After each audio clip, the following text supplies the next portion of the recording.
Fire Engineering Radio and to our show, Pride and Ownership, the Love for the Job. I'm your host, Chief Rick Lasky, and our last show we had Dr. Harry Carter. I kept, it's Dr. Harry Carter. He's Chief Harry Carter, but he's Brother Harry Carter to me because he's a fellow Mason, and what a great show, and talking about the relationship and the parallels between being a brother Mason and a brother firefighter, and it's just what an incredible. If you haven't heard that one yet, go back and listen to it because it's well worth your time. And then we finish it up with just talk about some great stuff about safety and leadership. Hey, if you haven't signed up for Fire Engineering's community page on this site, on the website, you need to do it. It's free. It's an incredible resource. The only thing, Chief, if you're a chief out there, once you get your guys in there, you won't get them off, man. There are so many videos and pictures and blogs and forums and groups, but you know what? It's not who's dating who and who's doing that. This is good stuff. This is the stuff that keeps you alive. This is the stuff that motivates your guys. This is the stuff that it's an incredible page. If you haven't done it yet, you need to get on there and get involved. It's awesome. Even if you just go through and read stuff and look at things, you're going to be better off as a firefighter. I know everybody's going through some tough times with budget. All we keep saying is hang in there, man. There's some horrible things going on out there. I know there's a lot of really good, incredible fire chiefs doing the best they can to hang on to what they got. For those that don't fall into that category, well, we've talked about that before, but the majority, I'm telling you, are really trying hard, folks. It's tough, man. It's really hard. Just keep your thoughts and your prayers for the brothers and sisters that are going through some rough times and trying to hang on to everything they've got and go from there. And this whole thing right now, it's getting really hot outside. I know down in Texas there's been this heat wave going on. I saw it was up in the high 90s in Minnesota, and this whole thing of calling for help early. I still don't know. We're going to talk with our guest about this today. Why people sometimes think they have to be macho and do everything with just a few people. All you're doing is hurting your guys. Get them the help they need, even if it just means picking up hose for them. They got, if they're volunteer, they got more calls to go to, I'm sure. If they're paid, they got the rest of the shift to work. It's called taking care of your people. So don't be afraid to go along and do the right thing for your folks. And lastly, take a look at what Paul Combs is doing. If you haven't seen the website with anybody that's in the fire service right now that reads anything has seen Paul's work. It's the cartoon drawings. I'm just going to say it. Hopefully, Penwell is going to get him to do a book. They need to get him to do a book to put on. I've never seen anybody have the effect of saving firefighters' lives and protecting them through artwork. It's an incredible concept. Some of them, you end up laughing. Some of them have. For me, it's the message that I look at it and I go, wow. And then about 10 minutes later, I go, hey, he was talking about me. And it just kind of bumps you on the nose and says you need to be safe, you need to take care of things. And he addresses some pretty tough issues in a way that you have to look at them, you have to talk about them. So take a look at Paul Combs' work. It's incredible, and hopefully we can get Penwell to do a book with him. We get all his stuff out where it needs to be and making just that much more of a difference. Hey, today we got another great guest on the show. One of my buddies and one of my brothers, and just this guy has had for me. He's one of my heroes. There's a reason why his picture is in my book, and I'm not trying to embarrass him or make him feel, kind of funny talking about him like this. But Dave McGrail is a district chief with the Denver, Colorado Fire Department, and when we were putting Saving Our Own together, and after we got it going, we kept adding to the program. And one day, Chief John Norman, then Lieutenant Norman or Captain Norman, walked in and threw the Fire Engineering magazine down on the cover. It was the April 1993 issue, and it had the picture of a fallen firefighter, a firefighter who died on the cover. And he said, they couldn't get him out. We got to look at this. We got to see how and what rings out in my head, in my brain, if you will, and if you know John Norman, he's just an incredible leader and fire service professional. I love John. He's another mentor of mine. Is the fact that he said this isn't the first time we haven't been able to get someone out of a situation similar to this. This means we have to do something. And a lot of people are upset with Bill Manning because they thought that the picture was real, they thought, how dare you put a dead brother on the cover like that, not knowing it was a reenactment, and at the request of and then Captain Dave McGrail with the Denver Colorado Fire Department and his co-author on trying to get the word out on a tragedy they had involving engineer Mark Langvart. And, all too often there are departments out there that suffer a loss, suffer a tragedy, and they sweep it under the carpet, or they don't talk about it. They feel like someone's going to say something. It's like they're airing their dirty laundry, and nothing could be further than the truth. The only way we're going to keep people from falling into that same situation or help them avoid it is by talking about it. This is a particular fire where these are good brothers and sisters, heroic. They couldn't get a fellow firefighter out of a situation. That has happened thousands of times. But this time a leader, this time a true fire service brother stood up and said, look, I want to share this with the fire service, the world, and just say, look, do something. Try not to let this happen because this broke our hearts. And that's what it comes down to. And I wish more fire departments would do what Chief McGrail did. Now, real quick, Dave's been in the fire service. He's been with Denver and in the fire service for over 27 years. He's been in some of the busiest engine companies, actually Engine 3, one of the busiest, and then Rescue Company 1 with Denver. He's got all kinds of specialties and topics that he teaches on, but the one we just actually had him out here, and he did a great job for us, was just engine operations, standpipe operations. He specializes in high-rise firefighting. He's been all over the world. He's been to Singapore. He's doing work up in Canada on high-rise operations. He's the lead instructor for the engine company standpipe operation class for FDIC at Indy and all the other FDICs we've had. He's on the FDIC Educational Advisory Board, which I proudly serve on as well, and he's an editorial advisor for the magazine. He's the author, and if you don't have this book in your firehouse library, you need to go out and get it because we put it in all our firehouses, of firefighting operations in high-rise and standpipe equipped buildings. And it's one of those books that you could open up and put to work immediately. It's not like you have to do a research paper on it. You open it up, it's one of those that from the newest to the most senior firefighter can follow it. It's incredible. And with that, that's it. I'm done. I want to welcome him to the show. Dave, welcome, brother. Thank you. Appreciate it, Rick. Oh, pal. And the guys are still talking about the class that you did here. I wish we could have had you longer. We had you for 2 4-hour sessions, but let me just move from that. I get more work out of your keynote at FDIC this year was incredible. First off, buddy, you did an incredible job. But your whole message, I've told more people lately, when we do the leadership and I do pride and ownership, I go, you need to listen to what Dave had to say. Go to the website, because when just your thought about going out and saving someone and not necessarily grabbing them and dragging them out of a building. Attitude, career. It was an incredible message, buddy. It really was. Well, thank you very much. I appreciate that. It means a lot coming from you. I hope that the message was received by a lot of people. Certainly meant what I said. The feedback was incredible, pal. You're and you know what? That's the one thing. You're sincere. You're passionate, and you know what? Tell me a little bit. And I know a lot about you, but some of our listeners may not. In the way of your background, what got you into the fire service and started off your career, and who got you interested? Well, I'm my story is one that certainly a lot of guys have heard before. I'm just a kid from Denver whose dad was a fireman, and from my earliest recollection, I just wanted to be a fireman just like him. My dad, Pat McGrail, is a retired division chief of operations from the Denver Fire Department. He did 42 years on the Denver Fire Department.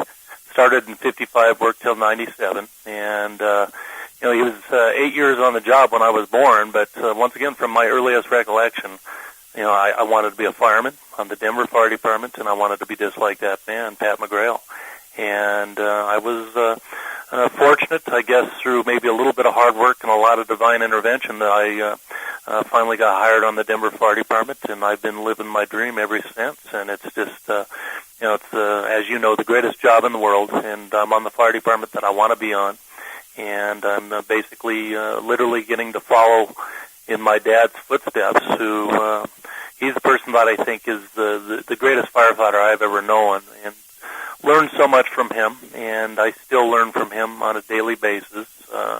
For Father's Day, we just bought him a brand new scanner because of the 800 megahertz in Denver, and because of the Democratic National Convention, they scrambled our channels up really good, so nobody could really receive the radio transmissions. So there's a new scanner out there that I got him that receives the radio transmissions now. So he's able to, I guess, live vicariously through me. And as a young kid growing up, I lived a little bit vicariously through him. And then there was a period of time where we got to work together and go to some fires together. But how cool is that? That's the main reason that I got into it, just following my dad's footsteps. Well, Dave, and for those that have met Dave's dad, he's I don't know. I guess the easiest way to describe him is he's a class act. He's an incredible, just a wonderful person and a mentor. And I mean, one of those people. As soon as you meet him, you like him. He's just the. You know what? The kind of Chief Dave I would have loved to have worked for, buddy. But if you let me ask you this about your dad, and all the years watching him do what he did, and then being able to come on the same department. If you could pick one lesson or one piece of advice he gave you, you know, dad to son or chief to firefighter, even though you know what I'm saying, could you pick something? I know there's probably a ton of things. If you were to zoom in on just one, what did your dad give you? What did he hand off to you as that gold nugget from him to you? Well, you know, it's probably kind of a reoccurring theme and something I use in a lot of my presentations. But you know, he really helped me, I think, establish and develop the mindset that I have for the job. A lot of it has to do with some of what you talked about in the beginning, and that calling for help early and that sort of thing. But the quote that I use in many of my presentations that my dad gave me, and I think about it, literally think about it, when I'm pulling out of the firehouse in the buggy on the way to a run, especially on the way to a fire, and that is, he said many years ago to me, the most important fire you'll ever go to is the one you're at right now. And, you know, I think about those events that you and I know about, whether it's the incident that claimed Mark Langvart's life or other line-of-duty death incidents on the Denver Fire Department or case studies that we look at from across the American Fire Service. And you think of how many firefighters probably, you know, sit back and think, geez, I wish we could have that night back. I wish we could have that night back and do that over again. He's helped me develop a mindset to where it's front end loaded in terms of what you're going to do and how you're going to do it, based on, hey, this could be, and it is, the most important fire you'll ever go to. Treat it as such, and I believe that you end up doing things that it'd be impossible to quantify firefighters' lives saved, but I believe that we do things on the front end through good habit-based firefighting that certainly prevents firefighter injuries and line-of-duty deaths. So he's just really given me a good mindset through that quote of the most important fire you'll ever go to is the one you're at right now. Well, Dave, so many young firefighters are always talking about going to the big one and going to how we need to go to a job, and I love that excitement. Well, you and I both been there with the enthusiasm ourselves, and I think you reach that point in your career, and I talk about. It's that maturity, not a boo-boo. It's that fire service maturity that you get to a point where you're still stoked about going to the job, but all of a sudden now tactics and strategy and all that stuff come. You get there and you're looking at the header and you're still excited about going to work, the thrill of fighting a fire. But there's another side to things that you never. When you were a kid, you just looked up. Let's go. Let's you know. Now there's still that in you, but you've applied that other side to it. And I don't think if you only have people riding the seat, Dave, that can't do that for you, I think that's where we get hurt. Have you ever seen? I mean, how many times? And I know we're jumping ahead here, and I want to pick your brain a few things that I even heard you say here, and I've listened to you so many times. I've heard you say and talk about the little things, how they add up, and we've talked about that, sweating the small stuff. Is it often? Do you see? Is it often the big stuff or the little stuff that gets us hurt and killed on the fire ground? Well, you know, it's certainly both, but more often than not, it's some of the little things. Yeah. And you know, our last line of duty death was Lieutenant Rich Montoya, and it was just a tragedy of all tragedies because Rich has a son on the job. Lieutenant Eric Carrasco is Rich's son. Eric has children, Rich's grandchildren. certainly Rich's wife he leaves behind, and Rich was 15 work shifts away from retirement. Oh, man. His How day many to times have you retire, heard that before? 15 work shifts away. And Rich was killed in a 1,200 square foot single family dwelling. And it's the type of place that you, I think most firefighters, if they were to look at that house before the fire, and since that building has been rehabbed and it doesn't look like there was a fire there at all now, but you look at that house, it's a pretty benign looking building. And so certainly it is the little stuff that can get us in trouble. And you hit the nail on the head. I believe that, on a daily basis, whether it's in your department in Louisville or here in Denver or where it is across the fire service, most of what we do on a daily basis is stuff that turns out to be something that is less than an emergency in our eyes. We go to a lot of calls that turn out to be, like you say, not the big one. To me, that's our opportunity to practice. That's when we can practice, the way we're supposed to be doing it. And obviously there's little things that I focus a lot of attention on, whether it be, good elevator discipline. But in the city of Denver, on a daily basis, there are countless automatic alarms in high-rise buildings, and certainly most of which turn out to be some sort of non-emergency, whether it's a system malfunction or a steam scare or a smoke scare, whatever the case may be. But that's our opportunity to practice, to put our gear on, to do it the way we would really do it, to stop that elevator 2 floors below, to get out, to walk up, evaluate that floor below, get up to the actual location of the alarm, and 9 times out of 10 there's a red light on a detector and it doesn't turn out to be anything, but it's our opportunity to practice. And one of my mentors on the Denver Fire Department is a fellow by the name of Phil Miller. He's a lieutenant on Engine Company 3, and he talks about how athletes have a muscle memory, and he really correlates that to the fire service in terms of how firefighters build a muscle memory as well, in terms of what we do and how we do it. And if it's a good muscle memory, the night that we really have the big one, as you say, that muscle memory that we fall back on is muscle memory that is going to carry us through and give us a successful operation. So, we have to be involved in that habit-based firefighting, and habit-based firefighting is based on the habits that we build on a daily basis at our mini incidents that don't turn out to be major emergencies, at least in our eyes. Well, and Dave, you that is exactly, you hit it right on the head with the whole muscle mind memory thing. It's getting guys, sometimes they don't understand when you tell them, I need you to size up every time. I need you to size up the right way every time. I need you to get off with your tools. I need you to get off. And there's 2 things as you're talking about that pop up into my head immediately. Rich Collins, you've met Rich, one of my buddies and fellow instructor, and Rich is the chief in Osceola County, Florida. We worked together at Darien Woodridge, and we had a gas explosion, Dave, at a single-family dwelling. Ended up with 2 fatalities, 1 critical, damaged like 41 homes, destroyed 3. And Rich Collins was the newly promoted lieutenant on the engine that was like 2 blocks away. I think it knocked him out of bed. He pulled up, and as he pulled up, this is 11:30, they had fire, they've got buildings destroyed, they got debris everywhere, some dead folks, everything, injured people, just unbelievable. He pulls up, Darien Woodridge engine 621's out, I've got a single-family dwelling with...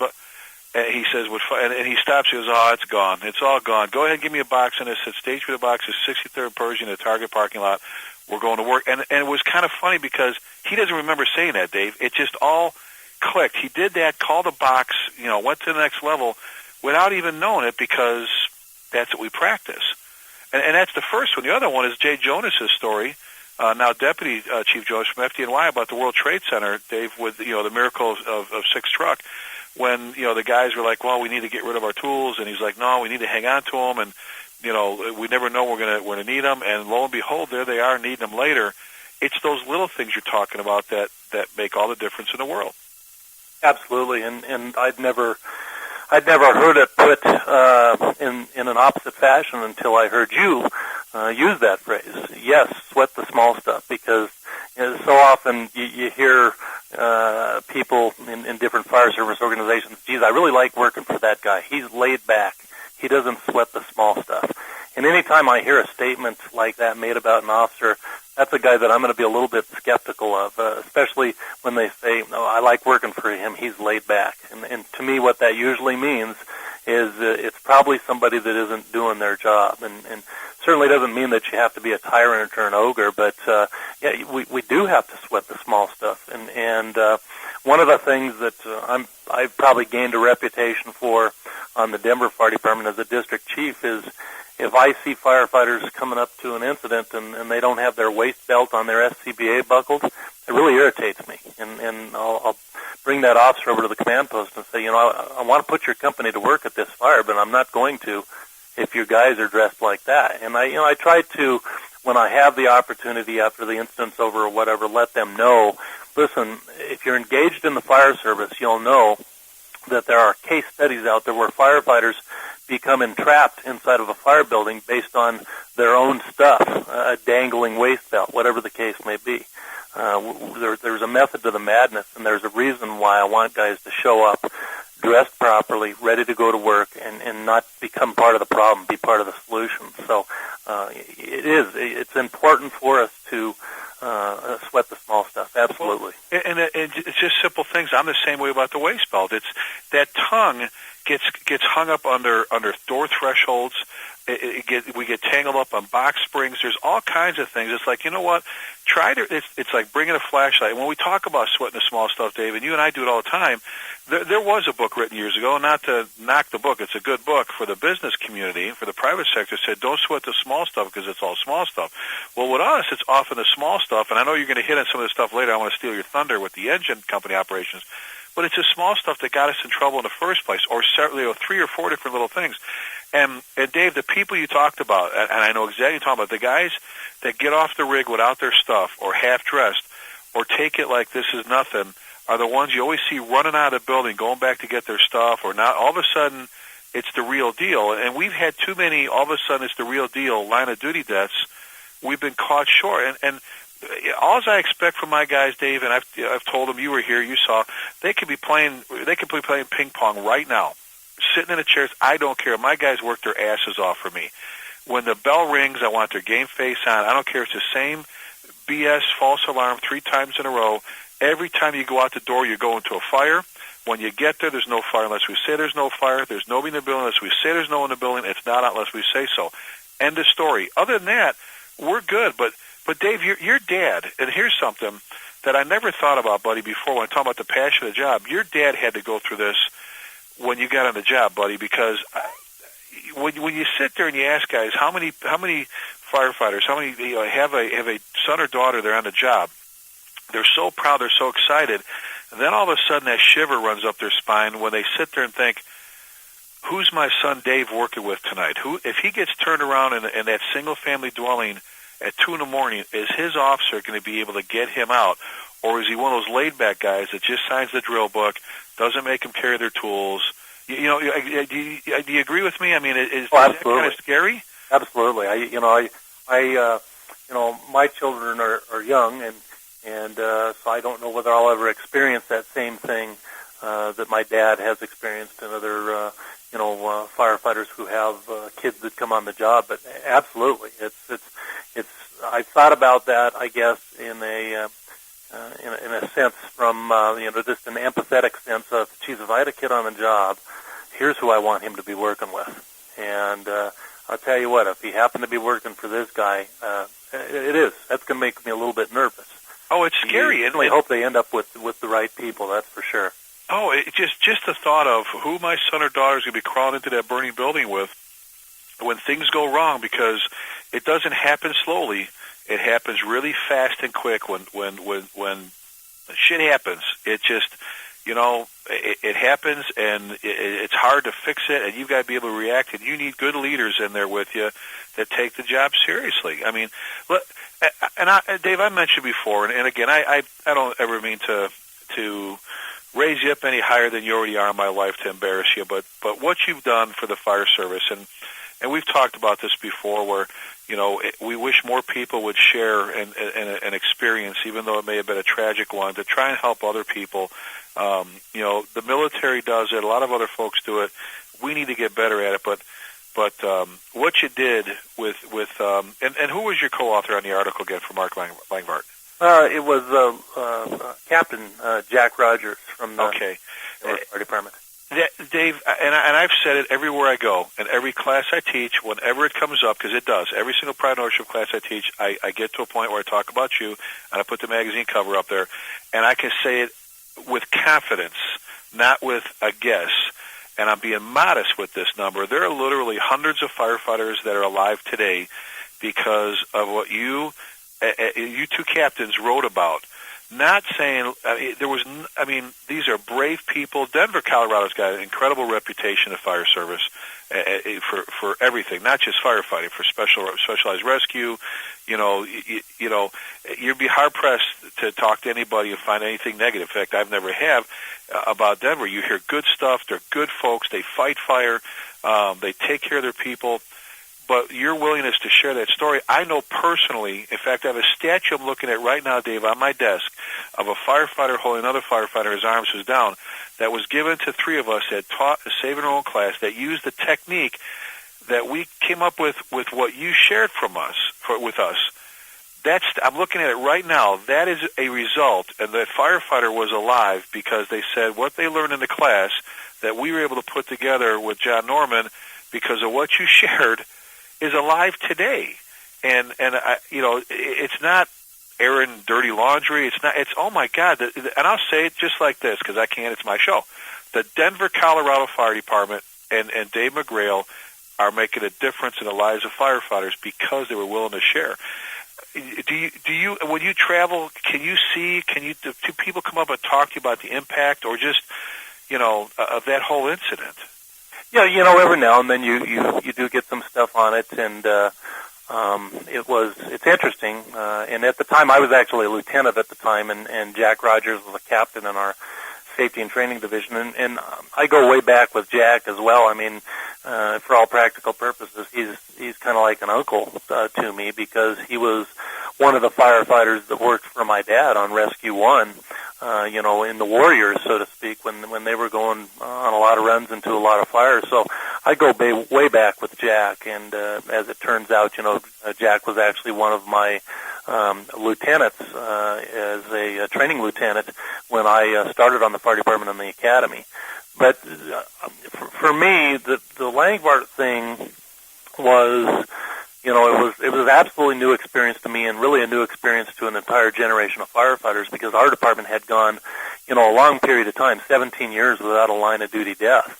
And this incident happened with Mark Langbart in that fire building on South Broadway. And to be honest with you, looking back on it, I suppose, I was relatively new on the job and I was a brand new lieutenant.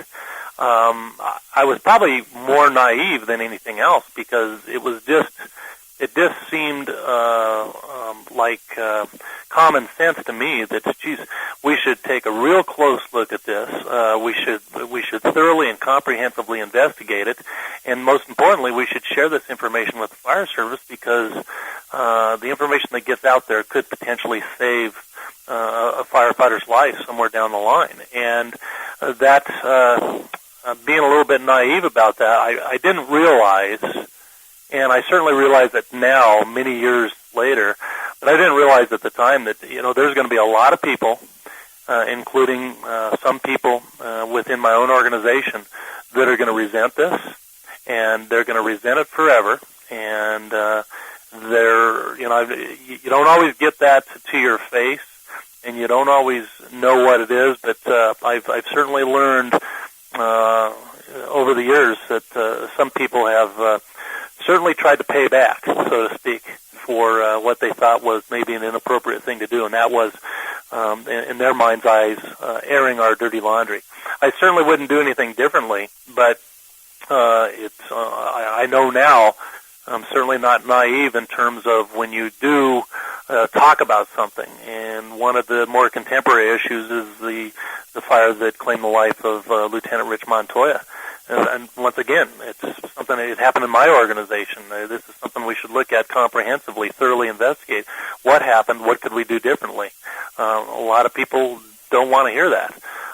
So I was naive at the time. I wouldn't do anything differently. And I tell firefighters, including yourself, we can't quantify the number of firefighters' lives saved through things like that, through what you have done over the past many years we can't quantify firefighters' lives saved, but we know that firefighters are alive today because of some of these things that the good people in the fire service have done. Well, you look at what Phoenix did with Brett Tarver, with that tragedy. You look at when people there, and there have been several that have followed suit. That and Dave, sometimes it takes someone willing to have the guts, and at the risk of alienating maybe a couple of people that think it was the air and the dirty laundry thing. You and I have talked about this before, and being able, I don't know, maybe that was the first step. And some people, Dave, we've talked about this many times when we've been sitting around having dinner and that after a conference. Some just don't get it. Some just, whether it's a hurt feeling, they're using that. I mean, I've seen people attack other people in incidents that had nothing really to do with what went on, but they're looking to take their frustration or hurt out on somebody. So the next best thing is this. Or that, but it had an incredible impact on the fire service. We do something here, Dave, called the Line of Duty Death Book Report Drill, where the trained officer will give a fatality to a different shift at a different station, and their requirement is to take a minimum of 20 minutes and come up with a presentation, a 20-minute presentation minimum. For the rest of their shift, they can do it, Dave, from kitchen table to kitchen table, or they could do it in the training room, they could do PowerPoint, or they could do it off the back of a napkin. But they take that fire, they describe and explain to the rest of their shift what happened. Line 1 was here, line 2, all this stuff, and the contributing factors. And then the final is they have to explain how we're going to keep that from happening here in Louisville. The rules are you can't make fun of anybody. You can't, because you know what? Things happen and things, what I'm saying? It's just, and the stuff that's come out of it, Dave, has been absolutely incredible. And all we're doing is taking the information provided from people like yourself, from the NFPA, from U.S. Fire Ministry, NIOSH, and whatever. And now we've got guys, they're bringing them in from other places to talk about that experience they had when they've lost a brother or sister. And I think it's becoming an easier thing. I think when you did it, 93 wasn't that long ago, but it sure was, when you think about where we've come in the fire service with RIT and everything. I think that might have been one of the first times someone said, look, this is what happened.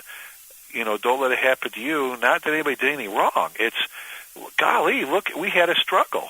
And you and I have taught that class, and we've watched good, strong firefighters struggle with getting a firefighter. And then let's take it further. Let's go away from that particular skill, Dave. Let's talk about just trying to get one up the stairs, getting a down firefighter up the stairs out of the basement, cellar, let alone out a window, or down a ladder, or whatever. It's not as easy as people think. So what's wrong with practicing it, and what's wrong with talking about, look, this did happen. Hey,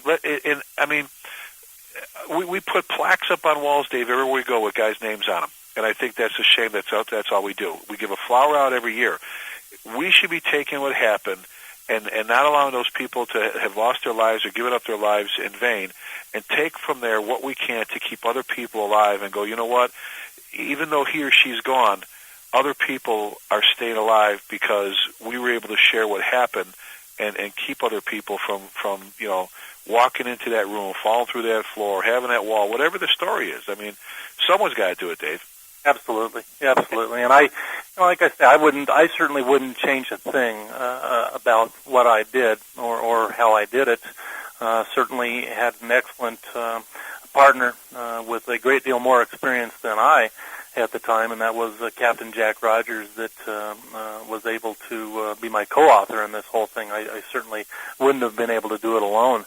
I guess if I had it all to do over again, I would be better prepared for, and probably a little bit better able to deal with, some of the resentment that might come out of it. But I'm very comfortable with it, and I have seen in my own world of firefighting 2 specific situations where the items that really I learned and our department learned from the Langbard incident certainly saved other firefighters' lives. And specifically, as you know, the decade of the 90s was really the decade of RIT, and there was no such thing as RIT or RIC on the Denver Fire Department the night of the Mark Langbard fire. From that was established something that in its early stages was referred to as a safety company that has evolved to our modern-day RIT on the Denver Fire Department. But One of the things that I started early as a young lieutenant on the Denver Fire Department, because I always talk about the dominoes that fall at a fire, and the last domino that fell for Engineer Mark Langvart was a metal security grate covering a window to the room that he became entrapped in. And literally, obviously there's a number of dominoes involved in that tragedy, but if that one domino was removed, the security grate, if that security grate was off that window, Mark Langvart's alive today as far as I'm concerned. And from that, I developed a thing called RIT Recon many years ago that I've utilized since I became a district chief in 2001. And the RIT Recon really involves a lot of different things, but one of the things it involves is the proactive removal of burglar bars or security grates from windows. And I've had two fires where RIT Recon was proactively performed. Security grates were removed proactively, and firefighters that had to make an emergency egress out of a window were able to, because they were able to go out of an opening that a couple of minutes before their egress was covered up by burglar bars or metal security grate. So I am very happy and proud that the Denver Fire Department has adopted this RIT Recon, and it's part of our standard operating procedure now. When a RIT company arrives on scene, they're doing that proactive Recon 360, doing the things that they can do. And if they find themselves in a situation where it becomes much more complex, they're going to need help to do that. We're going to need an additional resource to move up into a formal RIT position. But it's worked out really well for us, and I know that there are firefighters uninjured and alive today because of that proactive RIT Recon, which stems from what we learned from the Langvart incident. So that makes me happy. And you know what? And I'm gonna make this statement here. First of all, let me ask you this question real quick. How many members do you have in Denver? Total members in a department? A little under 1,000. A little under 1,000 members. And I will say it. I think I said it before. Denver has an incredible reputation. Great fire department with great people. There's a few sometimes that are just it's one of those things, Dave. Everyone's entitled to their opinion, and you're going to have a few people that just don't think something should have went the way it did. That's the fire service. But I would say the lion's share, the majority of that fire department, is right on board with it. Obviously, if they adopted that policy, buddy. And I'm looking at a picture, and I've talked to our friend Butchie Cobb, retired from Jersey City, fire engineering March of 1994, and they're cutting a window grate off of a window, trying to get air pack to it. I believe it was a rookie firefighter in the room next to the fire. This is the same kind of screening, almost identical, Dave, to what you had on that building. The little mesh kind of. And they're right now. I'm looking at them. They're standing ladders cutting it, and then Butchie had said they went through and they did that again where they took the window grates off, and he was immediately out. Where this one took a while to get him out. He made it, but out of there, it's a very dramatic photo. March of '94 when you had the April '93. So already, like you said, there's things happening. Tune into Fire Engineering's website for part 2 of this podcast.